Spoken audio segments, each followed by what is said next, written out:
and you ask the Lord to put on your heart what songs to sing. And so it takes time and effort. And as we mentioned this morning, I'll continue with it, not as extensive, not going clear back to the beginning, but we'll make reference to a few of the things that I'd mentioned this morning. But music makes such a big difference in our lives. And so we all listen to music. Every day of our life, we probably hear music. If you stop and get fuel, at least most of the stations I go to, they got that speaker, and they'll be playing some song to you while you're filling up your gas tank. And you go into a restaurant, there'll be music. And I don't know, we're so used to music. Do they play music at the shopping places, like Walmart and different places? And you go to amusement parks, it's going to be music. And just about everywhere we go, there's going to be music. I've said for many years, God is a God of harmony. Even if you don't understand music, you can tell when somebody maybe is not singing the right note. And we hear it. It just, not because we're trying to hear it, but harmony is something we relate to. When we are lost, we are out of harmony with God. And so God is a God of harmony. So when we get saved, He brings us back in tune with Him again. And we can, hopefully, our lives harmonize with Him. And so in a sense, we can say God is a God of harmony. And so thank you, Brother Potts. That was a real blessing to me. It was also a Gaither song. I thought about that too. This morning I made mention I've been in seminars that the insinuation was, and I got to thinking about that. I don't know if they said that the Gaithers were lost, but they sure didn't have a whole lot of good to say about the Gaithers. And I'm thinking, you know what? I know Bill and Gloria Gaither were good people. And again, you know, some of your neighbors that aren't independent Baptists like you, they're probably good neighbors, probably good people. So not everybody has to fit in our box to be a good person. And so I knew better. I knew that the Gaithers were good people who knew the Lord, who cared about people. And they weren't bad people at all. But boy, some of the things I heard in some of that music teaching, it's just like, why do we have to, tear down other people when we're trying to teach or preach a truth, which is, I didn't want to do this morning. I don't want to tear people down necessarily, but maybe their position, their direction, and some of those things. But I thought the same thing, that was a Gaither song. You know, I think that might also, Brother Potts, been the first song. When I had gotten saved, we were having a youth group activity, a fundraiser, and for the and we were doing things, putting on a program for the adults, and I appreciate Brother Josiah doing those things. And they asked me to sing, and I sang that song, "The Longer I Serve Him." I hadn't been saved for more than 2 years, but I'm singing "The Longer I Serve Him, the Sweeter He Grows." And fun stuff. I love it. 2 Samuel chapter 22. Let's pray together. Lord, thank you for a good church that we can come and just love you and love each other. And thank you for such a sweet song and done so well. And thank you for Brother and Mrs. Potts and so many of our people that just come here to have our hearts filled and to see each other and spend time and to grow. And so, Lord, I pray that tonight that once again you'll be in control. I want you to be in control. And so guide us in these next few minutes in Jesus' name. Amen. For those of you that were in other places, I preached this morning, when it's all said and done, we find that David is in the latter part of his life. And if you were to read 2 Samuel chapter 22, 23, 24, then you come into 2 Kings, or 1 Kings, and then in the second chapter, we see that David does go home to be with the Lord. So David is reminiscing, and so there are three things that I picked up on that David made mention of in his life in his latter years, and one being music, and David knew a lot about music, and then the men or the people that were in his life, and then David wanted to make sure that he had things right between him and God. So look, if you go to 2 Samuel 22, and we should be able to get through all of this tonight. I only made it through the first part this morning. For those of you who are in other places, we only made it to the music part. So I will make reference to some of that again this evening. 2 Samuel and chapter 22 and verse 1. And David spake unto the Lord the words of this song in the day that the Lord had delivered him. And so the rest of the chapter talks about this song that David had. And we sing many times in a chorus with the teenagers, I'm sure with adults at times. Verse 4, I will call on the Lord who is worthy to be praised. So shall I be saved from mine enemies. So David played a harp. He played the harp for Saul, which helped Saul and his spirit. The right kind of music will help your spirit. And we dealt with all of that this morning. And so good music in our life. Make a joyful noise unto the Lord, all ye lands. Psalm 66, Psalms 95. Oh, come, let us sing unto the Lord. Let us make a joyful noise to the rock of our salvation. And let us come before his presence with thanksgiving and make a joyful noise unto him with psalms. Psalm 95 verse 6, oh come, let us worship and bow down. Let us kneel before the Lord our Maker. And so in that same chapter, Psalms 98, oh sing unto the Lord a new song. So I dealt with, if we're going to be singing a new song, that means we must have had an old song. And boy, I did. I had an old song in my life, had that old music that was in my life, and all of that old crazy rock and roll music. And so I needed a new song. And I made reference, for those of you wondering why Brother Potts made a reference to the Gaithers, I made reference to the Gaithers this morning because I'd been through these different seminars. I got saved in a church that was predominantly Bob Jones people, and I love them. They did a great job in the bus ministry back then. Brother Camp had such a great balance.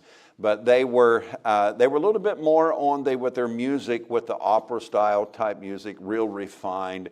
Not, you know, if it made you tap your foot, you know, before it spoke to your heart, it was wrong. And Frank Garlock, who was a good guy. Frank Garlock, by the way, was Ron Hamilton's father-in-law. And so good people, they all love the Lord, so good people. But he would come, and because they know music, Ron Hamilton knew music, Frank Garlock knew music, and I'm thankful for that God rose up people like them to give us good music. Patch the Pirate music, some of the best music you ever hear. Ron Hamilton's music, some of the most beautiful songs. You know, God never moves without a purpose or a plan, and oh, give thanks unto the Lord. I mean, songs that really move us, songs that have some depth to them.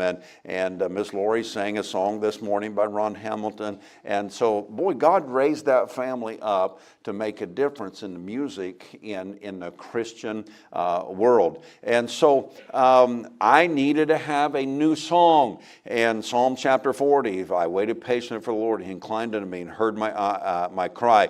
He brought me up also out of a horrible pit, out of a miry clay, and set my feet upon a rock and established my going. And he had put a new song in my mouth. And so I'm glad that when I got saved, that my music got saved also. And so my music became different. And some people struggle with music. They really do. I did to some degree, again, because music is everywhere. I was trying as a new Christian. They began to preach, and you shouldn't be listening to all that crazy, wild rock music. I knew they were right.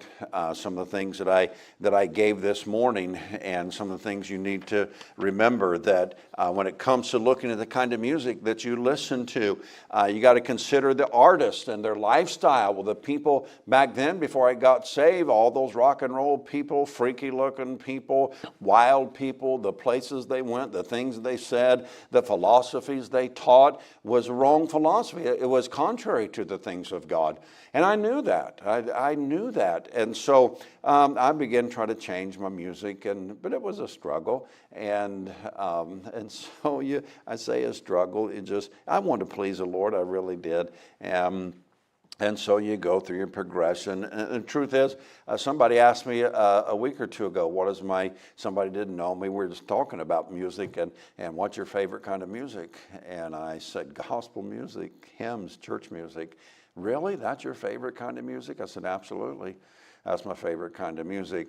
And I said, second on the list would be bluegrass, okay? And it really gets good when you mingle bluegrass with the gospel. I mean, that's where you just have the icing on the cake right there.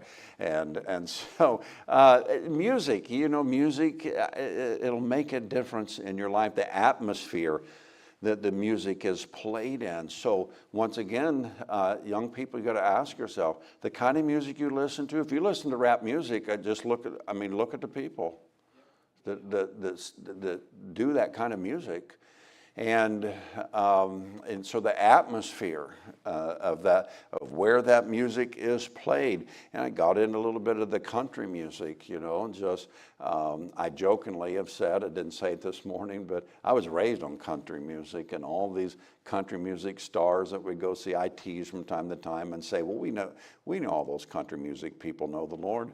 They all sing Amazing Grace, and so they all got to be saved. Even Elvis sang Amazing Grace, and so the atmosphere that you go to. I don't want us to have that kind of a church atmosphere. That's, I know sometimes some of our people have gone to country music concerts, and I don't think it's the best thing to do. I don't think it's a real good testimony for you to do that.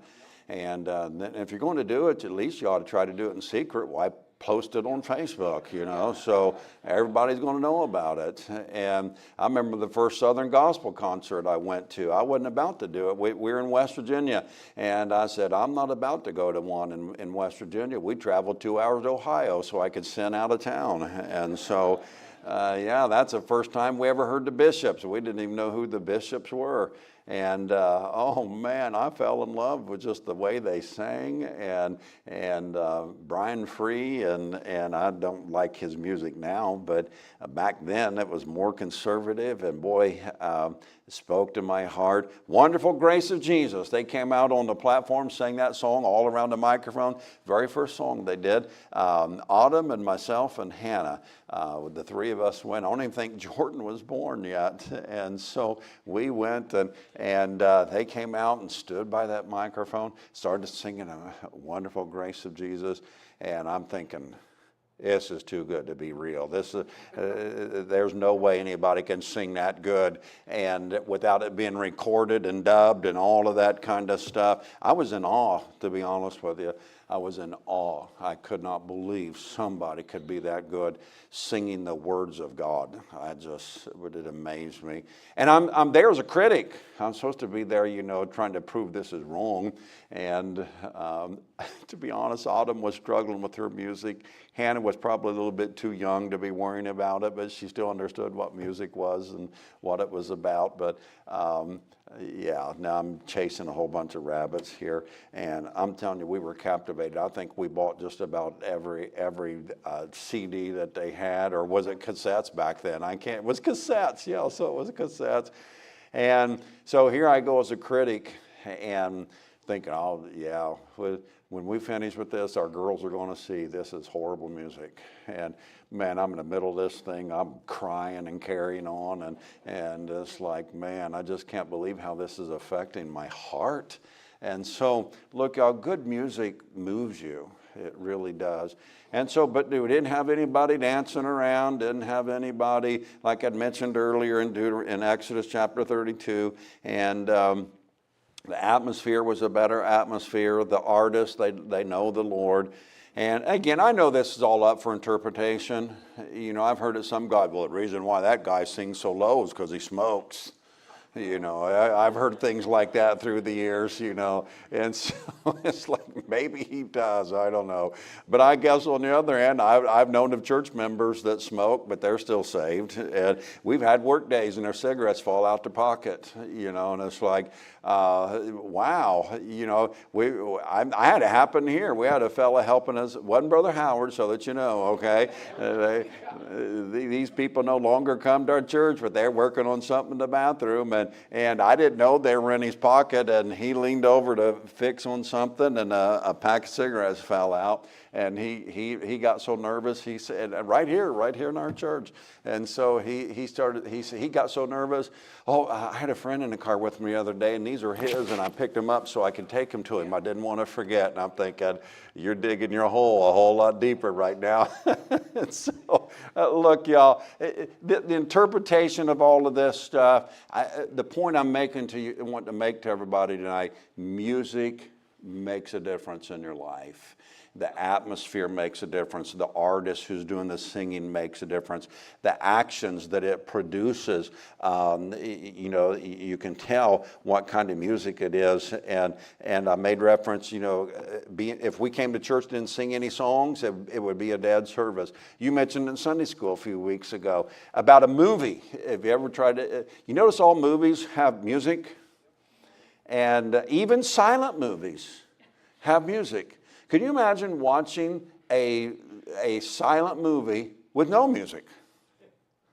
And you're just watching these people do silly things on the screen, and if it didn't have any music, it's like, why are we watching this? But boy, if there is something, suspense is happening, they change the music. Or something is exciting happening, they change the music. And so again, music, it produces an action. Well, sometimes some of this music people listen to, that it creates vulgar actions. And so that's the wrong kind of music. If music creates a vulgar action for you, it's not the right kind of music. Now, a little baby, you put music on and they get to swaying. Again, you can get people that take some of these statements and they go to an extreme. I don't know of anybody that sees a little baby start moving around and saying, that's vulgar, you ought to spank them. And it's like, oh, really? Come on now. It's a bunch of craziness, with some of the extremes that we go. But music produces an action. And so on the way to church this morning, I saw a lady we stopped at a stoplight, and I saw a lady in front of me. She was just swaying back and forth, and God has all of this going on. And now she wasn't doing this. I've seen that before. And it's like, well, it's a Sunday morning, and she looked like she was a little dressed up, and she just came out of Starbucks, and so she had her Starbucks, and she was eating some little cookie or something, and she had her hands going. I said, she's going to some church this morning. She has her Starbucks and her cookie. She already has her church music on. May not have been the kind of church music I would want, but she had it going. And music affects us, y'all. Music affects us. So you have to make a determination, just how is the music you listening to affect you? And so, most of this I dealt with, a few different illustrations that I didn't get to this morning. And so I don't think I'll go to Exodus 32, but Moses went up to the mountain for the Ten Commandments. Joshua and Aaron, noise going on in the camp, and it's a noise of war. No, it's not a noise of war. They've corrupted themselves, stiff-necked people, and they made gods. And, it was a noise of those that sing, do I hear, that Moses and Joshua had said. You got the dancing, you had the nudity. So when your music, I've already expressed, when music leads you to vulgar actions, and it gets you to the point where it becomes sensual, and I hate to even use the word sexual, but there's so much our music this day and age, it's so vulgar that you can't allow that kind of music to influence your life. It's not good for your mind. It's not good for your heart, okay, to listen to that kind of music. And so, good music. So David said in his latter years, he made reference to the fact of music in his life. So keep good music in your life. Music that helps you, encourages you, strengthens you. And I didn't get to the list. Maybe I'll keep going with some of this here. You look back at the music in our life, music, songs of encouragement. If I were to ask you tonight, somebody give me a song that just encourages you. Music that have songs of comfort.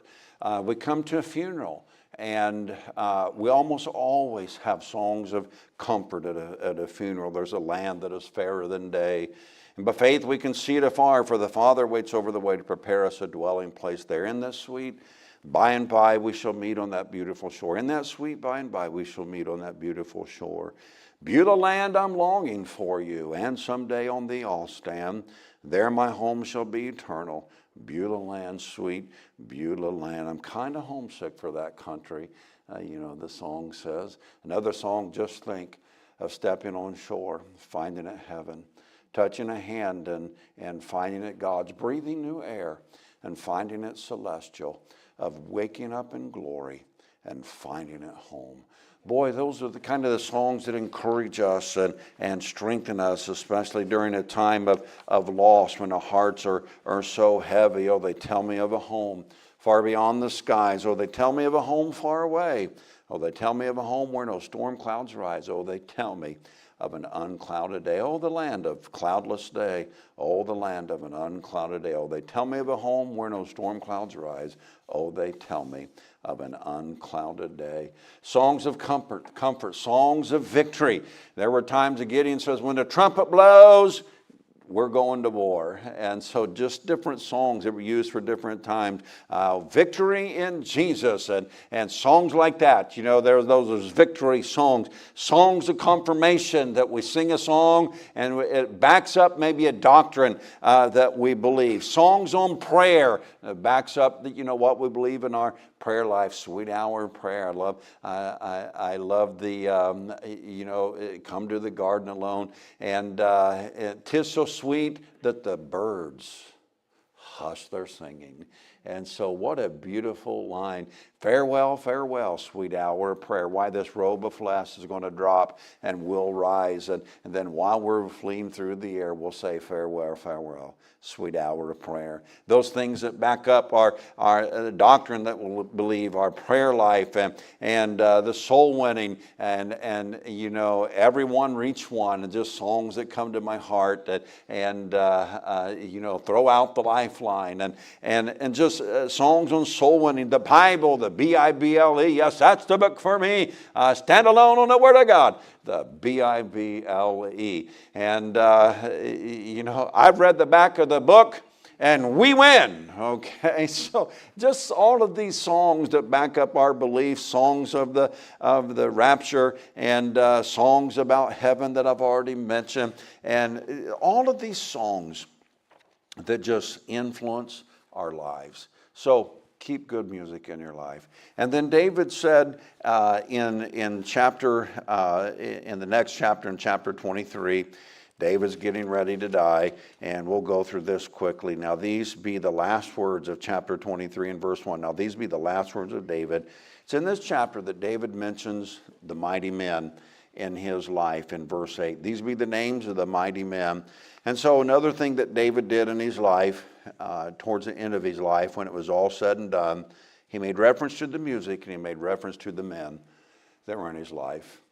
Aren't you glad that God gave you good people to help you in your life? I look back at the men that have influenced my life. In Sunday school this morning, Brother Jones was talking about the trees. And I told him this afternoon that I appreciate his mind and his retention, his teaching abilities. And this, now to teach the older class that Brother Jones teaches, you're not dealing with people who don't know their Bible. I mean, these people know their Bible. They have studied their Bibles for a long time, and they can come up with questions from time to time. They don't mean to stump you, but it's something they studied somewhere along the way, and they remember how one word may change something or your perspective, and they'll ask those kind of questions of Brother Jones. And he does such a good job. And this morning it was on, the trees of life. And he mentioned that there's the tree and the tree of life. Only one. Somebody, oh, no. Okay? And so because somebody knows but there's more than one tree of life. And yes, okay? Now for most, it's kind of like, I'll look at that. Okay, I will look at that. And it's like, no, there's a difference between a tree and the tree. I'm sitting there thinking, he's so smart. Just love it that he's teaching this class. And I'm thinking, I'm glad it's him right now and not me. And so I appreciate it, and I love it, and so, but he got to talking about the catalpa tree. As soon as he said a catalpa tree, not hardly anybody knows about the catalpa tree, but a few people did, elderly people that have been around enough to know about the catalpa tree. I knew about the catalpa tree because I'd been with my grandpa enough, and I made reference to it because he started, how many of you seen what does it look like, And it's got those long little beans on them, and I'm thinking, not only does it have those long little beans, we've got those green little worms on there.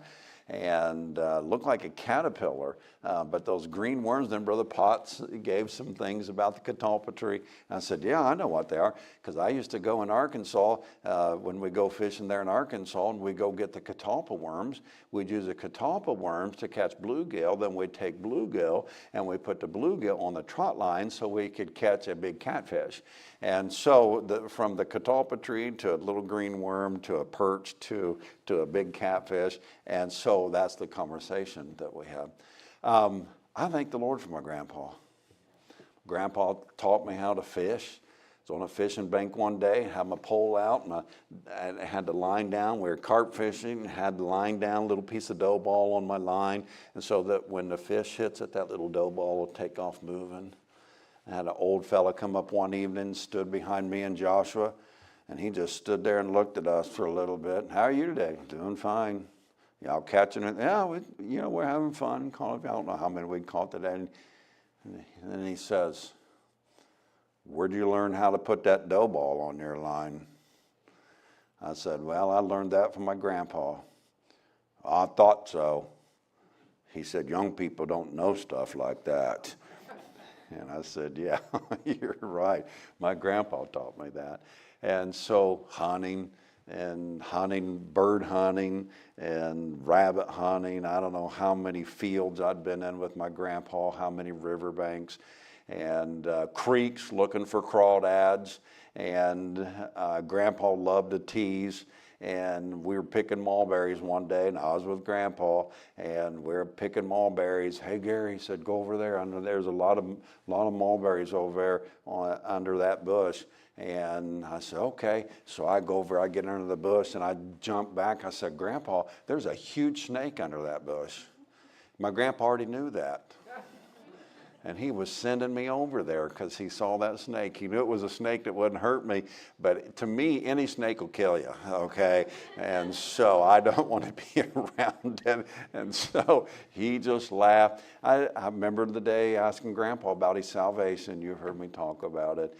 And all the time that I spent with my grandpa, I got to hear my grandpa talk about getting saved. As a young boy, he drove the horse-drawn wagon down to the tent revival. And at that tent revival, I asked Jesus in his heart. Grandpa didn't talk about it much, but because I spent time with my grandpa, I was able to know that. All the time I spent in the garage with my daddy, the things he had taught me. I don't know how many times I do something, and I think, I'm so glad Dad taught me that. I'm so glad he taught me how to work with my hands. I'm glad he taught me how to fix things. I'm glad he taught me how to work. I'm glad he taught me things like don't forget the common sense I tried to teach you. Don't ever forget how to get along with people. Some of the phrases in his older years, be nice to everybody, all those phrases. And so the men that are in my life and preachers that have influenced my life, my Pastor Camp and Brother Ron Halbert and some of these men that have influenced my life. Ron Comfort's always one of my favorite people. Brother Hiles, Jim Vineyard, all these men that influenced my life. Men through the years, just people in our lives. Men that have influenced my life at church. Sometimes Josh was asked me before, maybe Jordan as well, how'd you learn to frame that? How'd you learn to do this? How'd you learn to drywall? And how did you learn? Not that I'm a master of any of that, but where'd you learn all of that? Church guys. Hanging around the guys at church, just teaching me and helping them and asking all kind of questions, learning things doctrinally, learning things about just serving the Lord, just other men. And oh boy, the list can just go on. People in your life, family. Boy, can't we all thank God for a good mother that loved us, loved the Lord, and faithful in serving the Lord. And so glad I had a good mom that loved the Lord. And sisters, my sister was instrumental in us all getting saved. I'm glad I have all these people in my life. And our family, my children, my grandchildren. Boy, how many times have I been in a hospital room, children and grandchildren gathered around the bed. I don't know how many times also I've been in a hospital room and see a grandma or grandpa, the kids, grandchildren, and somebody begins to sing a song. People that are in your life and the music in your life, and the tears begin to flow. And once again, they're getting ready to go home, be with the Lord. And what do they want when they're getting ready to go home, be with the Lord? The people that have loved them the most, the people that they love, music that meant so much to them through the years. Some of you have requests, people already that have said to you, when I die, would you do this? Would you sing this at my funeral? Would you, I want this song. I mean, music and the men, the people that are in our lives. Y'all, don't take for granted the people that are in your life. They're special. God put them in your life for a purpose. Yep. To teach you something, to comfort you. Nobody loves you like family. Nobody loves you like family. And so the good men, David mentioned the good men, and so the music, the men, and then just to make things right. We won't go to it, but in chapter 24, David numbered the children of Israel. I made reference to it as a foundation this morning, as introduction. And David numbered the children of Israel. God wasn't pleased with him doing so. God began to correct David. David said, what have these sheep done? I'm the one that's in the wrong. And so he goes to God and he wants to get everything right. David wanted to make sure in his latter days that he was right with God. That he was right with God. Who would want to meet God and not be right? That'd be a silly thing to do. So especially on your deathbed, towards a latter, I've witnessed to people before 70, 80. I don't know. I don't have all the names written. I've witnessed to people, the Lord is like, I mean, you can tell they are ready to, their life is about over. And you talk to them about the Lord and they say, I'm not ready. It's like, really? I mean, you could die tonight. I hate to tell you that, but any of us could die tonight. But if you're standing at the door with your oxygen tank and it took you half an hour to get to the door and you said, if you were to die today, I mean, I'm not here to tell you that's the case, but I mean, it's, and then for them to say, I'm not ready. Look, you ought to get ready as soon as you can get ready to meet the Lord. No matter what your health and whatever your condition, you need to make sure that you're right with God. And David did. He wanted to make sure he was right. I'll tell you this story and we'll be done. Ray McIntyre was a fellow in West Virginia. I've expressed his story. Not all of you have heard it, but Ray was a unique individual. I loved being around Ray. And Ray came to church and he already loved the Lord, but he found our church, and I'm glad he did. Ray would make me laugh. We'd go soul winning together and had a fun time. And so Ray comes to me one day and he said, "Preacher," he said, "I need you to go make a visit with me at the hospital." And I said, "Okay, Ray, who are we going to go visit?" And he says, "We're going to go visit my friend Ed." He said, "I haven't seen Ed for a little while, but I heard Ed's getting ready to die." And he said, "I don't think Ed's saved." And he said, "I'm not experienced enough to talk to him, preacher. And so I want you to go with me, because I want you to tell Ed he needs to be saved, because I don't think he's going to make it much longer, preacher." And I said, "All right, Ray, let's go visit him." And so we go into the hospital room, and Ed they've got him all hooked up, and I'm thinking, yeah, and by the way, Ed did pass away within just like a day or two of us visiting. And so we go in the room, and Ray starts talking, and I said, "Well, Ray, you're going to have to introduce me, because I'm not going to go in there. Ed doesn't know me. So obviously we want him to recognize you. And so you're going to have to start the conversation." "Oh, I will, preacher." But I said, "How bold do you want me to be?" "Oh, preacher, I want you to be bold, because I don't want Ed to go to hell." And I said, "Okay. If you want me to be real bold, I will." And so we go in there, we walk in, and Ray begins to talk to him, and he just, "Ed, we hadn't seen each other for a while, but I heard you weren't doing real well." And Ray just took off.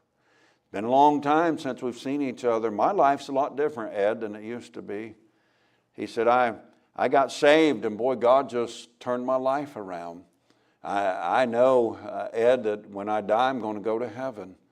And he said, "You and I have been good buddies through the years, but yet on the other hand," he said, "I know we haven't seen each other." And he said, "Ed, I just couldn't stand the thought." Man, the tears started. "I just couldn't stand the thought, Ed, of you not going to heaven to be with me. I felt like I need to be buddy enough to come by here and tell you, you need to get that settled in your life, Ed." Ray just kept talking, and I'm thinking, why am I here? It's just, and what a blessing it was. Ray's heart was so full for his buddy. And the more Ray kept talking, I just started praying for him. I said, "Lord, I pray that you'll let Ed accept Christ, and you keep giving Ray." It was just flowing out of him. And Ray just said, "Ed, would you just ask Jesus to come into your heart?" As a friend, that's the best thing I could do right now, is to tell you about Jesus. And boy, Ed did. Ed bowed his head and asked Jesus to come into his heart. Ray and I have laughed about that for years. I said, "Ray, I'm so glad you asked me to go along to talk to Ed. I didn't do anything but pray."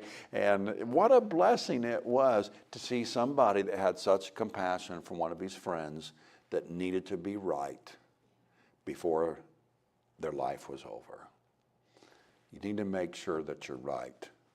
When it's all said and done, you need to make sure that you're right with the Lord.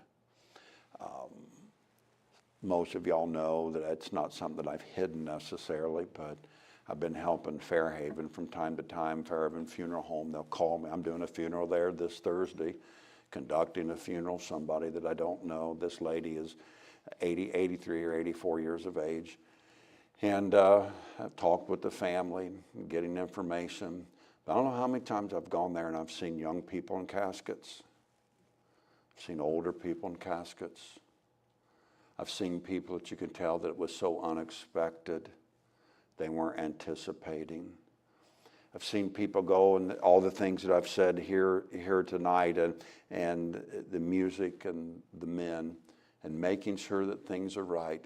I tell you, it's a whole lot easier when you're helping with the funeral and somebody says, "I know that my mom, I know that my dad, I know that my brother, I know that my sister, I know that my child is in heaven, because one day they asked Jesus into their heart." Look, y'all, it makes it a whole lot easier. Right, yeah. You never know when your life is going to be over. So why wait until you're older? Why don't you just get it taken care of now? Be right with the Lord now. That's the best thing to do. Just be right with the Lord now. So keep good music in your life. Keep good people. I worded it. David looked at the men in his life, and then David made sure he was right with God when it was all said and done.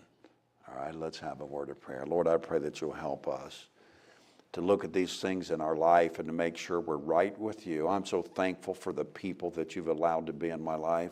The people in this church, many of us have been together here for years, just growing, sometimes going through heartaches with each other, being on the mountaintop with each other, working hard with each other, giving to you as we give to this church, working together, talking to people about the Lord together. So many stories we have of people getting saved and baptized, people getting right.